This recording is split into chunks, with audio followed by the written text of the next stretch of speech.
Iran Hormuz প্রণালী বন্ধ করে দেয়ায় চরম বিপাকে বাংলাদেশের ব্যবসায়ীরা।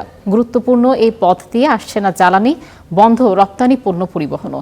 এদিকে বিদেশি জাহাজ কোম্পানিগুলো ইতোমধ্যে পণ্য পরিবহনে সতর্কতা জারির পাশাপাশি বিকল্প পথে পণ্য পরিবহনে আরোপ করছে বাড়তি সারচার্জ। এতে আমদানি রপ্তানি বাণিজ্য ক্ষতিগ্রস্ত হওয়ার আশঙ্কায় ব্যবসায়ীরা। চট্টগ্রাম থেকে সৈয়দ তামিম মাহমুদের রিপোর্টে বিস্তারিত। বিশ্ব রাজনীতির দাবার চালে বাধার মুখে গ্লোবাল সাপ্লাই চেইন, বিশেষ করে হরমুজ প্রণালী ব্যবহার করে ইরাক, ইরান, কাতার, কুয়েত, বাহরাইন, সংযুক্ত আরব আমিরাত ও সৌদি আরব এই 7 দেশ থেকে প্রায় বন্ধ এখন বাংলাদেশের পণ্য পরিবহন। আবার যুদ্ধাবস্থার কারণে ওমান উপসাগরীয় পথেও পণ্য পরিবহনে ঝুঁকি তৈরি হয়েছে। এদিকে অনেক শিপিং কোম্পানি রপ্তানি পণ্য পরিবহন সাময়িকভাবে বন্ধ করে দিয়েছে। এছাড়া জ্বালানি সংকটে বাড়ছে জাহাজ ভাড়াও। ব্যবসায়ীদের শঙ্কা, সংকট দীর্ঘস্থায়ী হলে দেখা দিতে পারে জ্বালানি তেলের তীব্র সংকট, আর জট বাড়তে পারে ট্রান্সশিপমেন্ট হাবেও। যে জাহাজগুলো আপনার এই দিকে চলবে, তাদের সাপ্লাইগুলো, তেলের সাপ্লাইটা কীভাবে হবে, ওই জাহাজগুলো আমরা ঠিকভাবে রান করতে পারবো কি না, প্লাস হচ্ছে যে এই যে কার্গোগুলো অলরেডি সিতে আছে এবং বিভিন্ন ট্রান্সশিপমেন্ট পোর্টে পড়ে আছে, সেই কার্গোগুলো আমরা কিভাবে পাঠাবো, সবগুলোতে একটা বড় ধরনের কনজেশন দেখা দিবে এবং বিশাল একটা ডিসরাপশন আমরা এক্সপেক্ট করছি।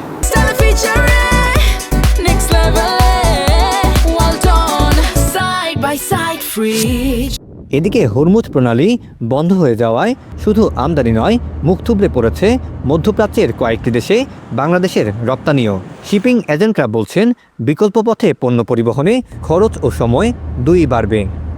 এই মুহূর্তে সেখানে এসে দেশে এগুলো পৌঁছানোর মতো যে রুট, সেই রুটগুলো কিন্তু আমাদের তেমন একটা সবসময় ব্যবহৃত যে রুটগুলো আছে সেগুলো ইতিমধ্যে এফেক্টেড হয়ে গেছে। তৃতীয় কোনো দেশের মাধ্যমে তাদেরকে হয়তো বাই রুটে তাদের এখানে ঢুকতে হবে, রাস্তা সড়ক পথে ঢুকতে হবে, সেটা তাদের জন্য অত্যন্ত ব্যয়বহুল এবং অনেক সময়ের ব্যাপার। 2024-25 অর্থ বছরে মধ্যপ্রাচ্যে $418.3 মিলিয়ন গার্মেন্টস পণ্য রপ্তানি করে বাংলাদেশ। কিন্তু চলমান এই সংকট নতুন করে চিন্তিত করে তুলেছে তৈরি পোশাক রপ্তানিকারকদের। আমাদের কাস্টমাররাও খুব রিল্যাক্টেন্ট, তারা অর্ডার প্লেস করা থেকে দূরে সরে যাবে, হয়তো এখন অর্ডার প্লেসও করছে না।